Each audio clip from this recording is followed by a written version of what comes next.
السلام عليكم ورحمة الله وبركاته، اخواتي في كل مكان.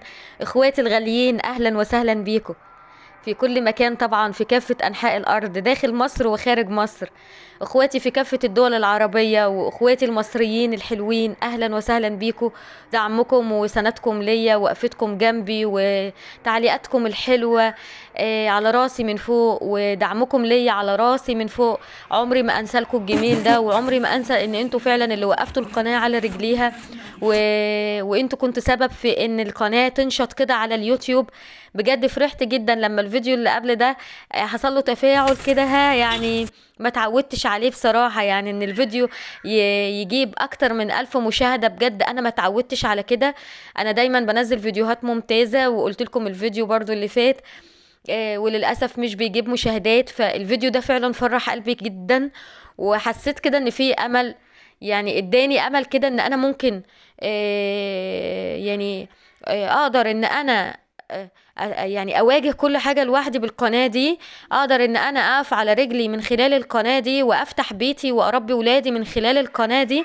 بجد دي حاجة فرحتني جدا، وادتني امل في اللي جاي ان شاء الله. انا متفائلة بالله خير، ودايما بدعي ربنا ان ربنا يوسع رزقي، ويجعل القناة دي سبب لمصدر لدخل ليا ولولادي.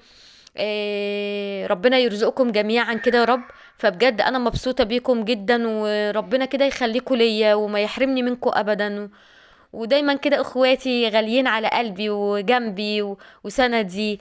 وعارفاكوا كل واحدة فيكم انا عارفاها من خلال التعليقات.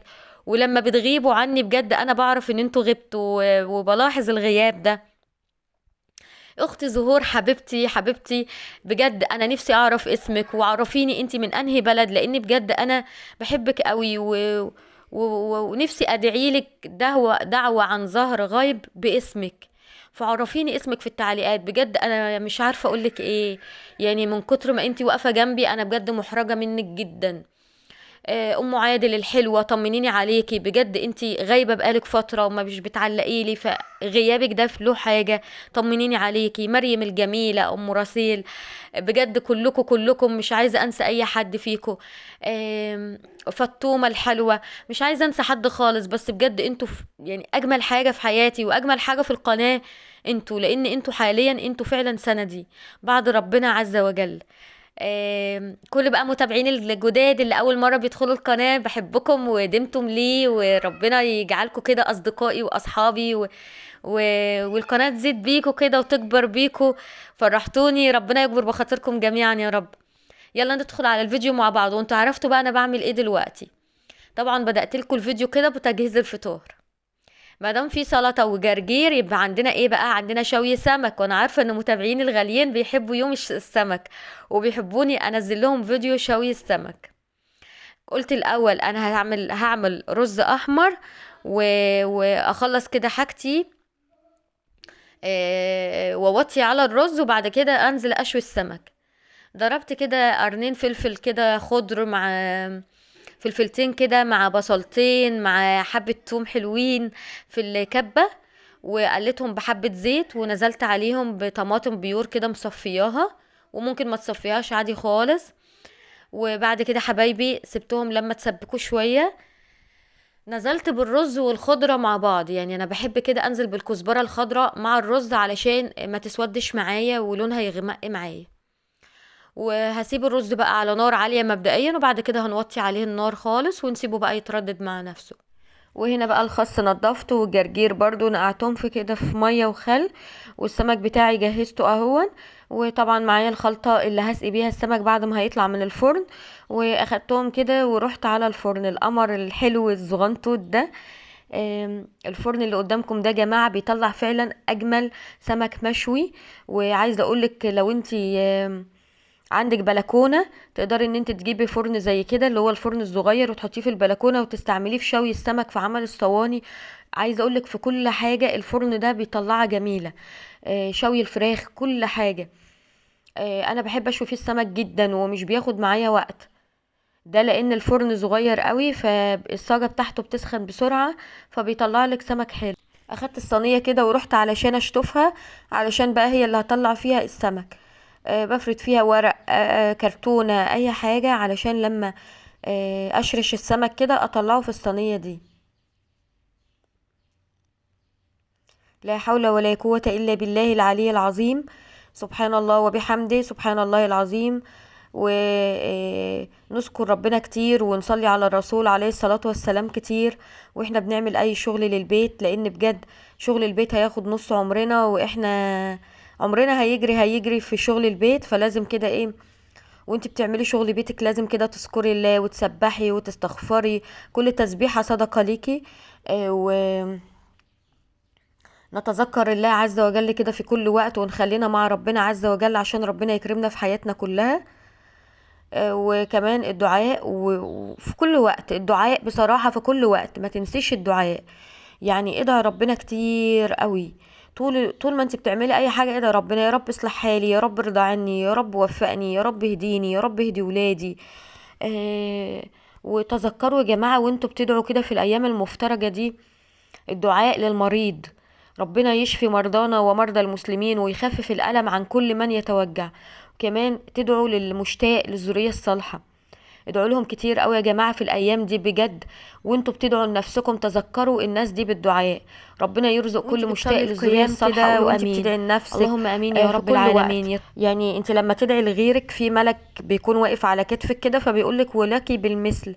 فبجد انا لما باجي ادعي يعني ما بقولش يا رب اصلح حالي، اقول يا رب اصلح حالنا جميعا، يا رب ارزقنا جميعا، يا رب اهدنا اولادنا، يا رب اصلح حالهم، يا رب ربيهم لينا. فبجيب الدعاء بصيغة الجمع مش بصيغة المفرد، لا. وربنا يصلح حالنا جميعا يا رب، ويبارك في ولادنا ويحفظهم ويبعد عنهم أصدقاء السوء. اللهم أمين يا رب العالمين. مروان هون بيحبكم جدا على فكرة مروان، وبيكون عارف لما بكون بصور، بيكون عارف ان انا بصور، و يعني بيحب يظهر معايا. بس انا ايه يعني عادة كده انا بحب ابعده عن الكاميرا يعني. مش خوف والله، لا هو زي ابنكم، وانا عارفه انتوا كلكم عندكم ولاد وكل حاجه. والله مش ما تظنوش فيا ظن ان انا مثلا ايه لا عايزه ابعده علشان ما يتحسدش او كده، لا ابدا. في ناس كتير اهو بيطلع الشارع وكل الناس بتشوفه. بس انا مش عايزاه يتعلق معايا بالتصوير، لان مروان بيحب التصوير جدا ويحب الكاميرا وبيحب يقف قدامها. فانا مش عايزاه يعني انا عايزه مش عايزاه يستحوذ على قناتي، لانه هو لو دخل القناه ياخدها مني. بصوا بقى هنا ايه، القناه حلوه يعني ومشجعه بصراحه. بصوا انا لما بدخل واشوف الفيديوهات بتاعتي والاقي كميه الفيديوهات الكتيره قوي دي، تقريبا انا داخله على 800 فيديو، والاقي كل فيديو فيهم 200 مشاهدة و300 مشاهدة. ايه ده؟ طب هو انا ازاي جالي صبر اصور ومنتج وانزل فيديوهات والمشاهدات بالقلة دي؟ ازاي كنت بصحى كل يوم واصور ومنتج؟ بصراحة بسأل نفسي السؤال ده، وهو مفيش مقابل اصلا يعني. بجد انا كنت بحب العدد القليل اللي بيشاهدني كل يوم، وهو ده اللي كان بيشجعني على التصوير. ف يعني بجد لما بيكون يعني لما يكون ليكي حد ما يعرفكيش وما تعملش معاكي، ويدوب كده مشاهدة شاشة موبايل وبيحبك وبيدعيلك، بجد انتي يعني يستاهل ان انتي تعملي اي حاجة عشانه. فمتابعيني قليلين جدا، لكن متابعيني ناس محترمة قوي قوي ومخلصة جدا وبحبهم جدا. ربنا يديمكم نعمة في حياتي يا رب.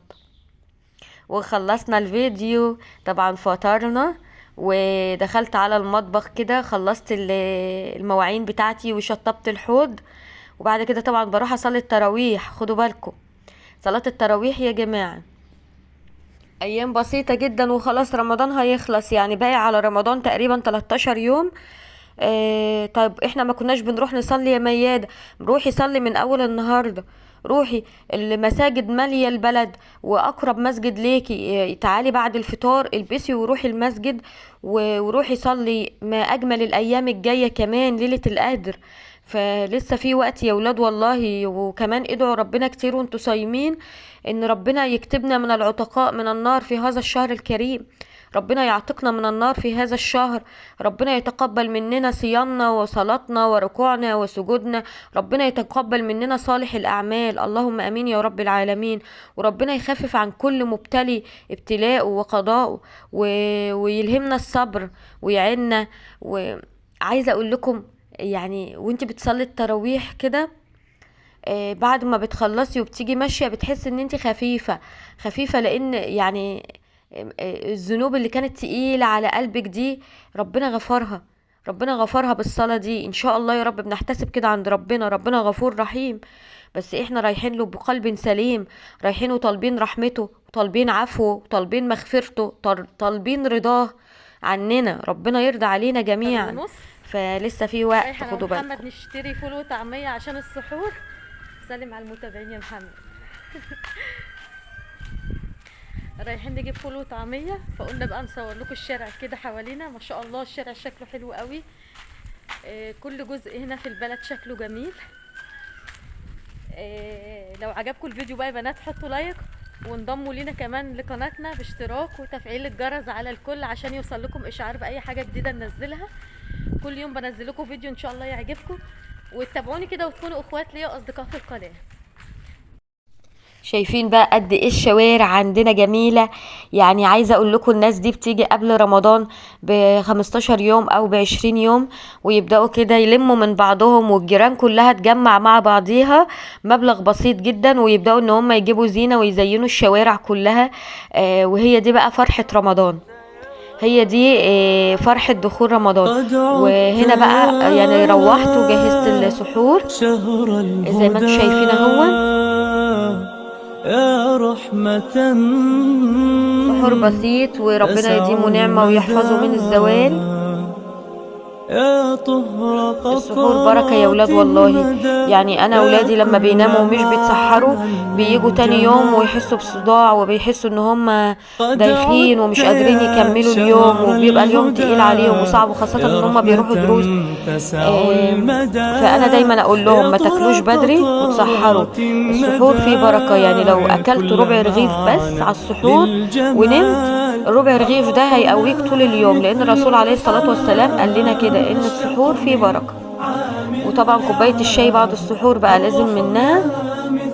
وبتمنى طبعا يكون الفيديو عجبكم ويكون خفيف على قلبكم. في رعاية الله، والسلام عليكم ورحمة الله وبركاته. حبيباتي ما تنسوش دعمكم ليا باللايك والاشتراك لو انتوا اول مرة بتشاهدوني ولسه ما اشتركتوش. اشتركي في القناة وشاهدي بقى الفيديوهات الحلوة بتاعتي الجميلة اللي منتظراكي. وفي رعاية الله، والسلام عليكم. طاب الوصال قد عدت بالأجر الجزيل.